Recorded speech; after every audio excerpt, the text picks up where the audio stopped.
4:15. It is my best friend growing up, Scott Silver. It's his birthday today. Happy birthday, Scotty. Wow, yeah. So, you know what are you... A lot of people are trying to figure out what to do for New Year's, right? I'm one of those people. Really? I don't know where to go. I don't know what to do. Yeah. I've had some duds over the years. Yes. Where I decided to go to places and it sucked. Yeah. But here is a place, New Year's Eve destinations in North America for people who love to party. Yeah. This is a party crowd, I can tell. Yeah. Now, I looked at some of these places. I'm like, really? Okay. Number 5, Phoenix, Arizona. What? Number 4, Seattle, Washington. Seattle. Number 3, Savannah, Georgia. Savannah, what? I wouldn't think about, you know, maybe New Year's in Savannah. Maybe I'll go to Savannah. Yeah. Number 2, Boston. Yeah. What? That's going to be wicked. It's going to be wicked. And the number 1 destination for New Year's, if you want to go party, Austin, Texas. Well, yes. Yes. I can see that. I can see that being a good destination any night of the week, regardless. Yeah, Austin is a fun town. It is. Great city. New York City, I always think of as the capital of New York. Yeah. But it wasn't on my list. I know it's not on your list, but what are all those people doing in Times Square? If they're not partying, what are they doing? Well, you know, if you're not here, those are the other 5 places you can go. I see. That are good. Got it. You know, here's something that I found interesting. Gelman gave me a little quiz backstage, and I kind of passed, but I failed one. One wrong. Okay, so where do you all think that the Grand Canyon is? What state? What state do you think it's in? Nevada? No. In where? Wait, where did you say? Savannah? Arizona. Nevada. No, it's in Arizona. That's right, it's in Arizona. But 57% of the people who responded to the survey didn't know that it was in fact, Arizona. How about that? Where did they think it was? Savannah. No, I don't know. I'm not sure. I don't know. They don't say where they thought it was. They just didn't know it was there. I'll never forget. You know, I mean, the landmarks and things like that are very, some people just don't understand. And when I was playing with the Giants and we went over to play the Miami Dolphins in London, and one of the guys was like, I can't wait to see the Eiffel Tower. We're in London, buddy. You're not going to see the Eiffel Tower.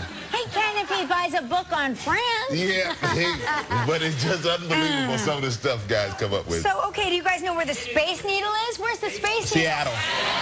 Okay, good, you knew that, but guess what? 63% of the population didn't know. What? That's easier than the Grand Canyon. Don't yell at me. Don't yell at the messenger. Are there more? They believed it was in Cape Canaveral, Florida. Space. Yeah. Space, the final frontier.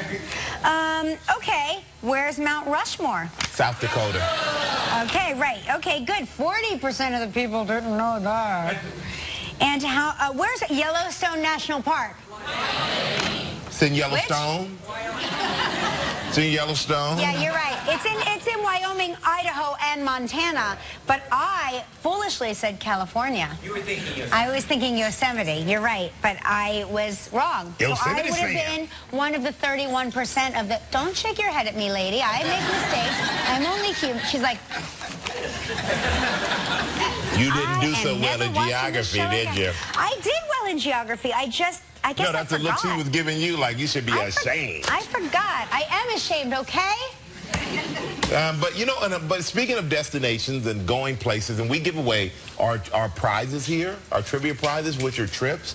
And sometimes we hear back from people who actually have taken a trip, and we have heard back from a couple, Diane Thomas and her husband Dave, September 17th, 2013. They called in and they won a trip, and here they are on their trip, and we actually have. Let's reminisce a little bit about these two. Okay. Hello, is this Diane? Who's calling, please? We'll ask the questions here. Oh, Michael, how are you? Hang on a second. Is Diane there? I'm here. Hey, Diane, this is... Oh, my God, I can't believe I'm talking to you. Yes. No memory of that. Yeah, me either. Okay. I just want you to know, watching that for us was like the first time. I was like, did that happen? But they won a trip to Henderson Park Inn in Destin, Florida. How nice. And here they are on their trip. It looked like we made their Christmas a holiday card. Hey. So yeah, thank you very much, you two. Wait a minute. Wait a minute. They won the trip in 2013, and we just made it to the holiday card now? And, I was playing golf, a few weeks ago, and as I'm on the golf course, I see one of those drones. Yes, a drone. Fly over. And now what they're doing, the FAA is laying out rules that are going to require you to register your drones. I think that's good. Yeah. I think that's good, I'm yeah. in favor of that. Yeah. Very Large. That is the name of our big show today. It's called The Very Large, Kelly and Michael. Yes. It's a big show today, everybody. Speaking of, James Spader is here. And from Downton Abbey, Elizabeth McGovern is here. And the sublime Carly Simon is here. She's going to sing her classic hit, You're So Vain. That you think the song is about me. And we're gonna do our countdown. We're gonna do a countdown to Live's top social moments of the year. So all the stuff off of Facebook, Instagram, and everything else. I like that. I love it when we do those countdowns because I get to see moments that I completely forgot about and never know we did. I swear, it's for the first time. Most of the stuff we do in the show, I'm like, we never did that. And Yep. there's evidence that we did it, but I have no memory of it. It's kind of like, I don't know, a survival tactic. It's like that. We said what? Like we said that? We didn't look that stupid, right? Oh, yes, you did. Let's roll the tape. All right.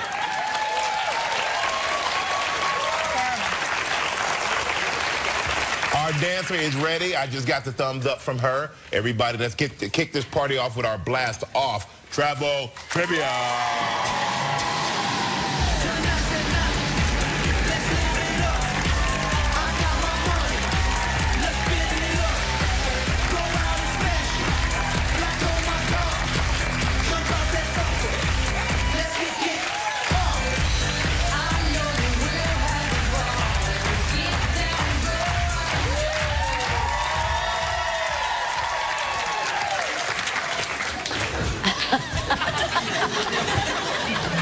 Hey, that's Lauren Waltmacher from Hillsborough, New Jersey. Hey, Jersey girl. Yeah. All right, let's say hello to Amy Lilly from Pineville, North Carolina. Hello, Amy. How are you? Hey, Hey. Hey, is that your wedding photo? it is. Me and my husband got married August 10th, 2014. I mean, you look like the model that comes with the frame. Yes. That is so true. Right? Me Now, Amy, what do you do for a living out there in Pineville, North Carolina? and my mom own a drapery business in Charlotte, and we watch your show every day in our workroom and love y'all so much. Thank Go you so Panthers. much. So you and your husband work together and you watch our show in your workroom. That's very mother, nice. her mom, You and her your mom. mom? No, my mom. Your mom. My mom. Exciting. All right, we're going to spin the wheel, see what you're playing for, okay? All right. Thank you.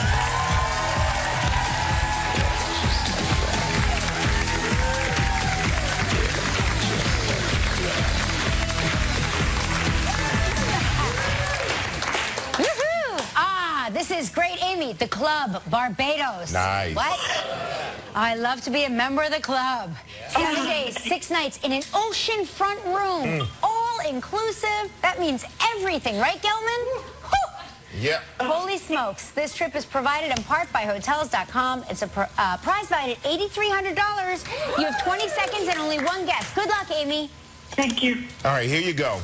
We've had Dwayne "The Rock" Johnson on the show. What sport did we say Dwayne played in college? Football.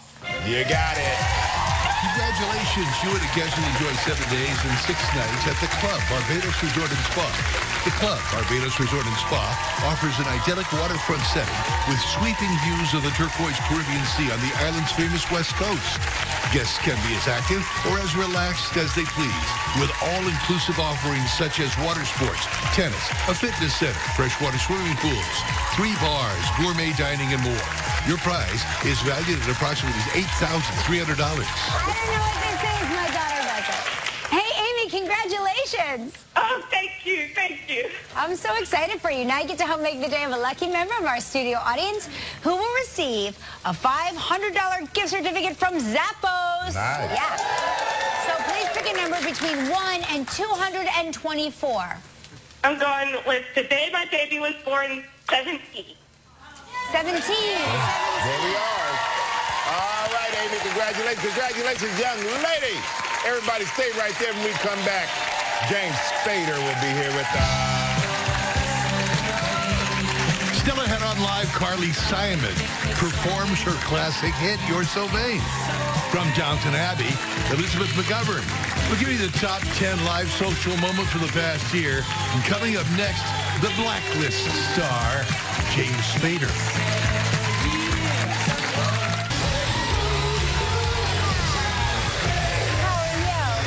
Good to see you.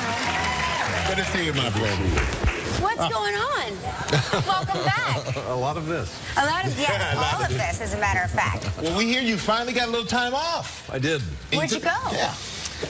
Last May, we finished shooting the second season of The Blacklist.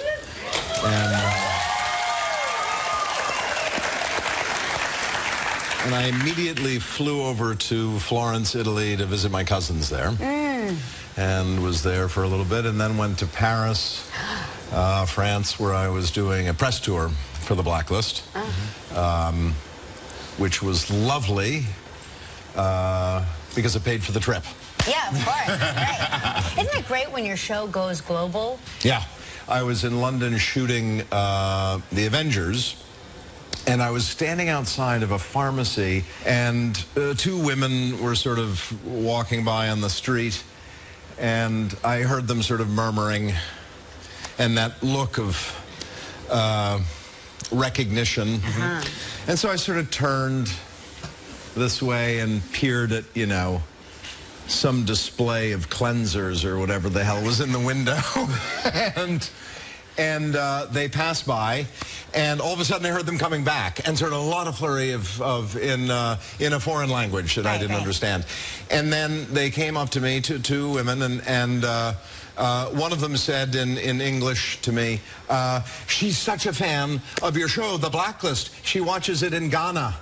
Wow. Yeah. Oh, wow. Yeah. That's really amazing. Yeah. Yeah. That is global. And when you mentioned you were there filming The Avengers. Yeah. But how was that? I mean, it's a great movie, by the way. Your character was amazing. But was it difficult to be a character that is all like CGI? For the other actors, I'm sure it was much harder than it was for me. You know, because they're working across from what's supposed to be an 8-foot robot, and it's me. Right. And I had a sort of strange-looking outfit on, and then this big pole that came out of the back of all the gear that I was wearing with two little red lights about 8 feet up there. And that was the eye line? And that was their eye line, depending on proximity. I mean, if we were this close, then obviously they have to look up there. I don't know that I wouldn't be able to tear my eyes away from you the whole time. Like, Oh, even no, when there was certainly a certain amount of readjustment. You know, I'd say something and they'd go... Yeah, right. Yeah, we just had a ventriloquist here, and I kept talking to the puppet. Yeah. And not the ventriloquist. It's like it presents like a weird thing. Yeah, I mean, I was looking at Puppet in the eye. It's like, really, I have like such feelings I out of gave your him eyes. my phone number. But and then for you, James, you've been acting. Have you been getting any text messages or anything? A couple, I don't want to talk about it. But you've been acting most of your life, and I'm just curious. Did you have any like weird job? Maybe the worst job you had before you became an actor or famous? Boy, I had a lot. My sister, who I lived with at the time, we used to play bait and switch quite a bit. You know, where we would go in, she'd like go in, like she went into the Claremont Riding Academy, which is a stable on the Upper West Side that's no longer around, but where you could rent horses and take them into Central Park with absolutely no experience at all. Right. If you just gave them your driver's license and a credit card, you could take a horse through traffic. Yeah.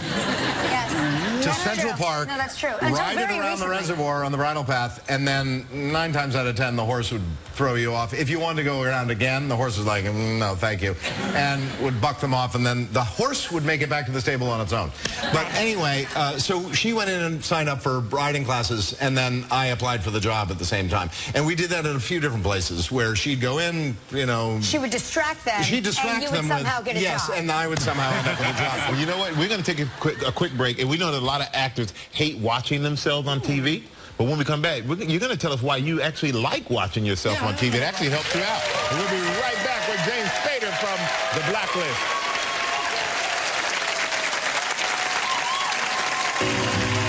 Still ahead on Live, a performance by Carly Simon. And also from Downton Abbey, Elizabeth McGovern.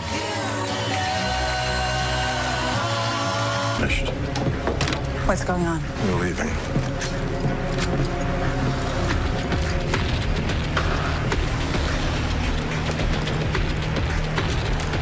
Within seconds, agents are going to breach this building.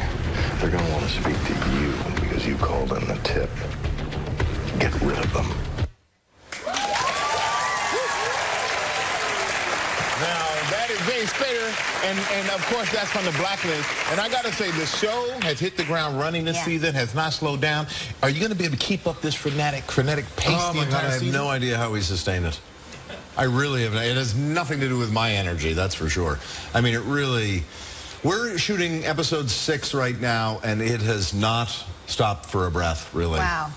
We were talking before we went to commercial break about how, like, a lot of actors don't like to watch themselves, and I believe that you don't mind watching yourself because you're so good. I mean, you're such a good actor. Is that why you don't mind it so much?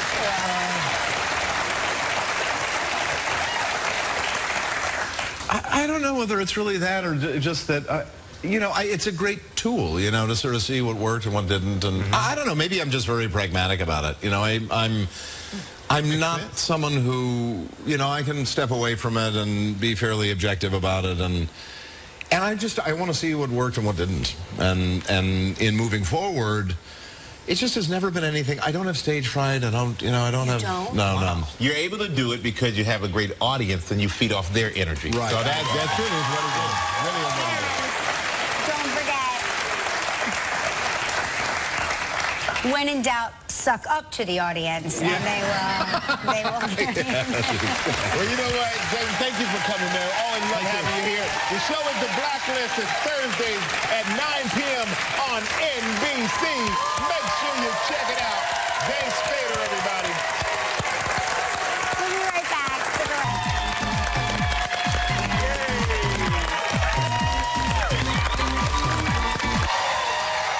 Praise Lady Cora, Countess of Grantham, on that much-loved drama Downton Abbey. Please welcome the much-loved actress Elizabeth McGovern.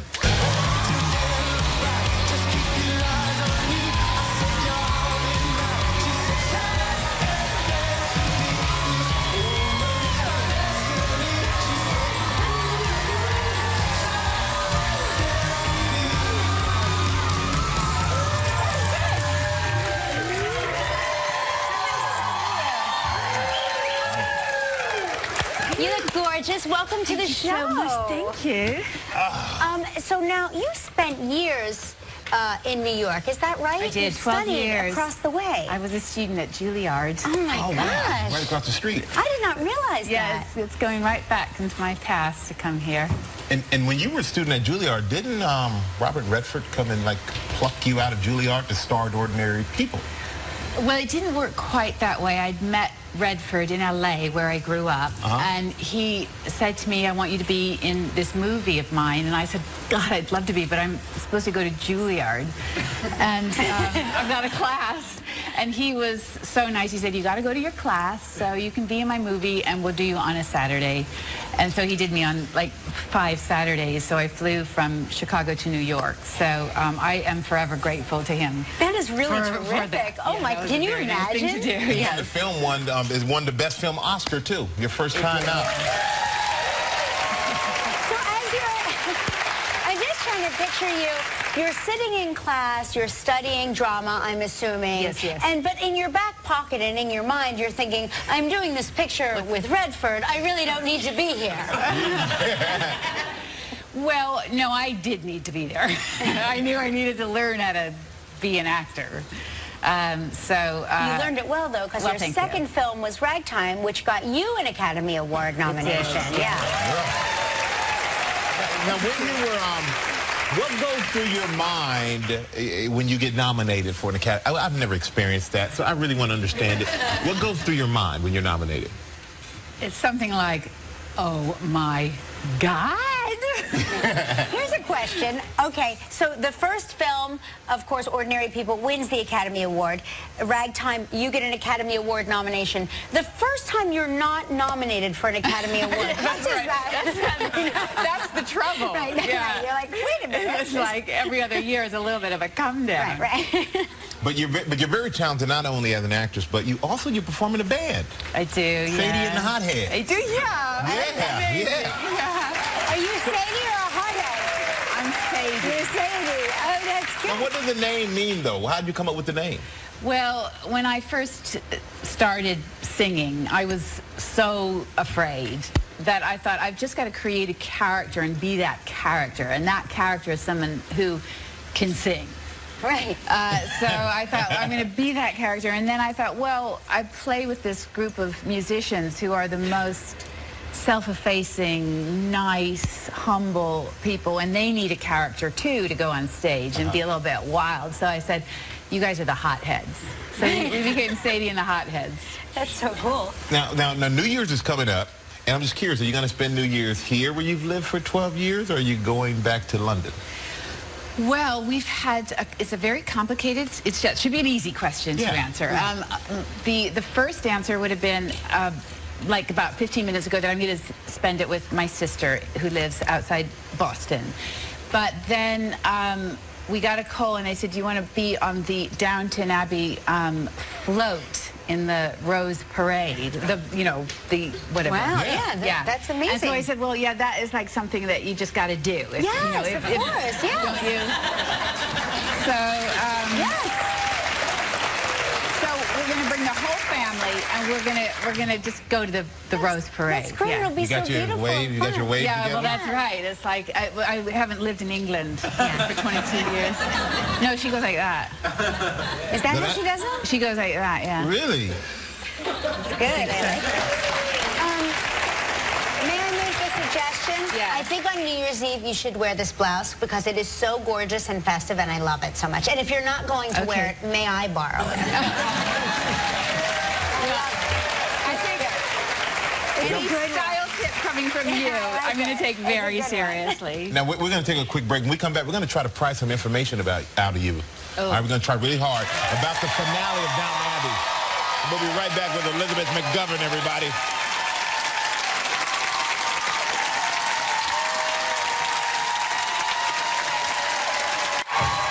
We're back with Elizabeth McGovern, of course, star of Downton Abbey, which is in its 6th and final season. We can't get the words out. We're not happy about it. Will we, as viewers, be satisfied?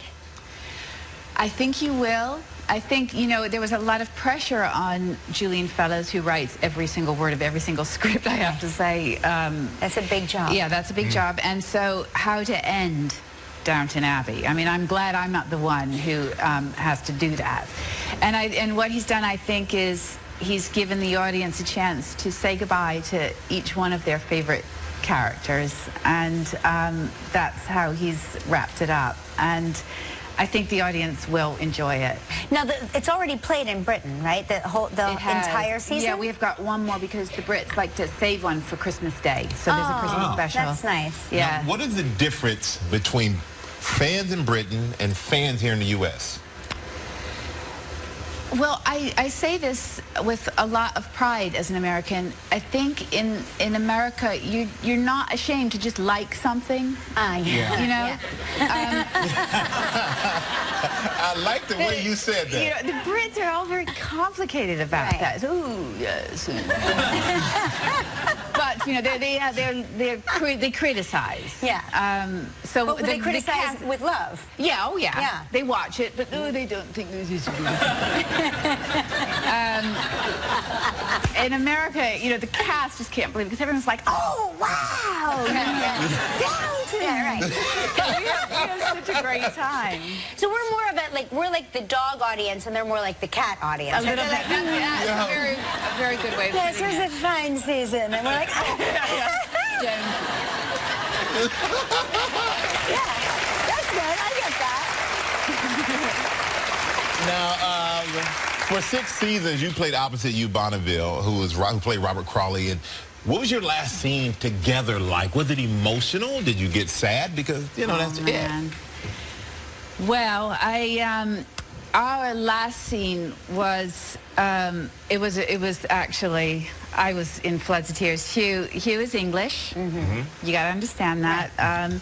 His emotions aren't on the surface quite as much. I've come to accept that. So I was, and he was, you know.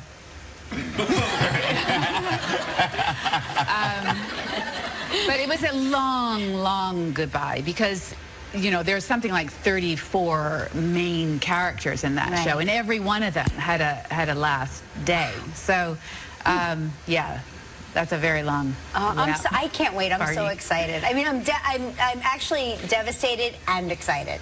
If that makes any sense it does, to you. Yeah. Well, I understand. And now we're going to take a look at a scene from the show. Now, in this scene, Cora and Robert have a quiet moment downstairs. Here's Elizabeth McGovern and Downton Abbey. What are you doing? Is this the refrigerator? It is. Mrs. Patmore hates it. No, of course she does. Don't eat anything that's meant for tomorrow. No, this takes me back. Did I ever tell you about our cook when I was a boy, Mrs. Yardley? Many times. She was quite a crosspatch, but she was always kind to me. She used to let me hide down here when I was in trouble, and she kept a box of biscuits and sweets just for me. Rosamond was furious. Rosamond was jealous.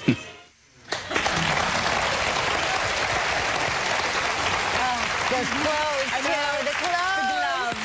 Oh, every second of it, just delicious. And you, I believe, had the best wardrobe of a show dominated by incredible wardrobe. You had the best wardrobe. Well, sadly enough, the final season of Downton Abbey premieres Sunday, January 3rd on Masterpiece on PBS. Elizabeth McGovern, everybody.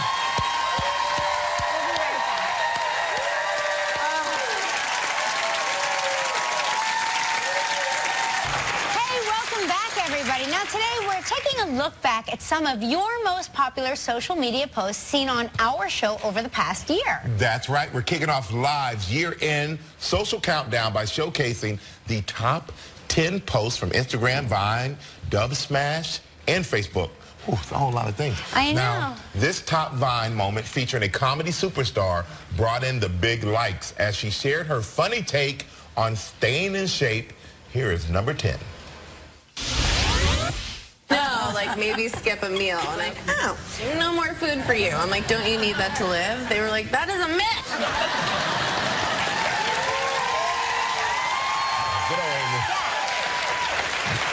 Hey, this next popular Instagram post popped up everywhere as we got a rare insider's look at a much-loved celebrity's life. Here is number 9. How was your daughter? At first fever. I was told that I needed to check her temperature through the rectum. I wanted to just have one of you guys distract her and the other one, you know. No matter how many hand puppets you put up there, they're like, what's that? I mean, there's nothing. Like, I'm going to be walking her down the aisle years from now, and she's going to go, I know what you did. You're so funny. Yeah. He really is. Ryan Reynolds is one of the all-time great guys. Like, he is just a funny, funny guy. But his baby doesn't think so. Now, when it comes to throwdowns, this top dub smash on our Instagram featuring Kelly's kids didn't disappoint, sending our likes off the charts. Here is number 8. Hey, hey, you there, you there. Hey, there, there. Oh. Hey, you there. Okay. I see you over there. One time, but you think I'm busy. Okay, right now. I have to say, does she have the most beautiful kid? Oh my gosh, well, you have the most beautiful. The smile. Oh. You're the expert. Don't let them grow up. Don't let them Yeah, grow they have beautiful voices. Did you hear what good singers they are? Yeah, and meanwhile, what you should have seen was me in the front driving like, Stoneman, shut up back there. But you can't really see that from the vantage point. Anyway, this top Instagram post set our likes on fire as things were burning up in the kitchen. Oh, boy. Here is number 7. It's all about the wrist action. You know what? Look at the flick of that wrist. Look at the flick of that wrist. It's good, people. Trust me. Scrape off that burn bit and just dig right in. That stove was tripping. It had it on mine.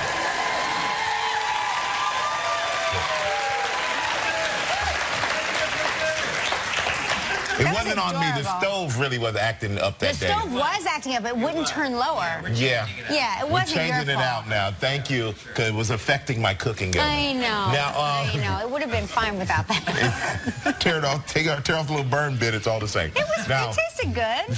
This next post featured a Golden Globe Award-winning moment on Instagram, sent our social media soaring. Here's number 6. You hear your name going through your head. White noise. And it's just like, beep. And I couldn't hear anything. And everybody's like, yeah. And slow motion, people are grabbing me. I'm like, I saw Meryl Streep and Oprah. Oprah was like, Gina. I was like, Oprah, not now. She is so funny. I mean, why does Oprah always have to get involved? I know. Now, when it comes to popular Vine posts, this one blew out the competition. Here is number 5. It's a hobby, taking pictures of myself in the bath. It looks like I'm giving birth to myself.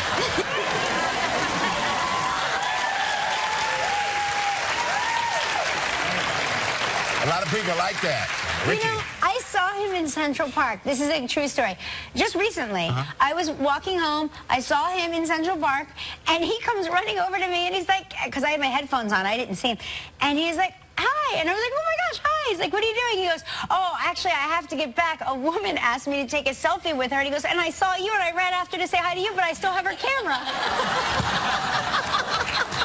The man takes a selfie seriously. You gotta love Ricky Gervais. He ran away with her phone. All right, the next Instagram post in our social countdown sent all of us trending to the top. Here's number 4. I still have an Altoid. Oh my gosh, do you want a tissue or you want Did you spit it? It's great. I feel so at home here. I know. You should feel at home. We do that all the time. You guys create such a nice environment. Me too. We really do. It is very homey around here. This favorite Facebook moment was a real host chat highlight and boosted our likes in a big way. And it should also be at the top of our New Year's resolution list. Here is number 3. Now let's talk about something here, Always, people. let's get it out. Let's just get it out the way. Let it get it all out on the table. I'm a person of preparation, okay? When you know something's coming, get ready for it. Get ready. If you're in the grocery store line and you know you got to pay with cash or credit card, pull out your cash or your credit card. I know it's here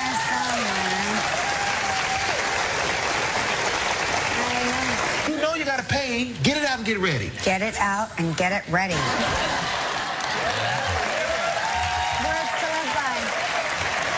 This next popular Instagram post pushed our likes to new heights, sealing our spot at the top. Here's number 2.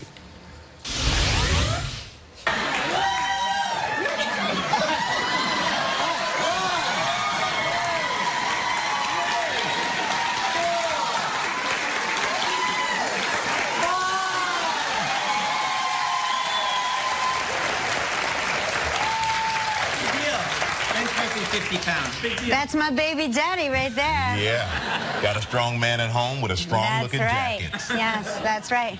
You know you're flat-chested when your husband is actually pushing your chest and your stomach like this, and nothing is happening. Nothing is disturbed in any... Like, I should have been like, oh, wait, let me just readjust. But no. It was hitting sternum. Yes, sternum. It was all sternum. Yes, thank you, Gelman. Sternum. Oh, you've never seen a sternum like mine, lady, I promise. It's all sternum. It's no surprise that this Instagram moment went viral, taking the lead in Live's year-end social countdown. Here is number 1. This Japanese contraption that promises to narrow chubby cheeks. Remember the shake weight? Imagine trying to get the shake weight and the face thing together.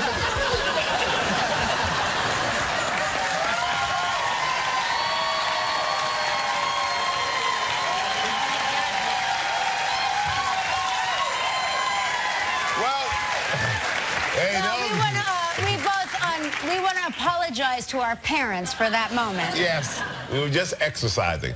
But be sure to follow us on Instagram, on Vine, on Facebook, and on Twitter for these moments and for more fun pictures and videos from the show, everybody.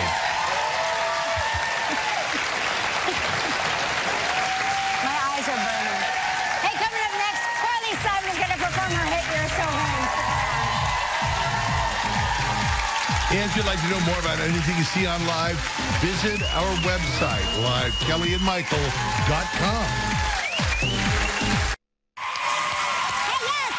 That's it for today, but we'll see you all tomorrow when we will see what moments you chose as your very favorite Live top moment of 2015. Yes, because it is Live's year-end Viewers' Choice Show, everybody. Now here performing the classic song, You're So Vain, from her latest album, Songs from the Trees, is Grammy-winning music legend Carly Simon.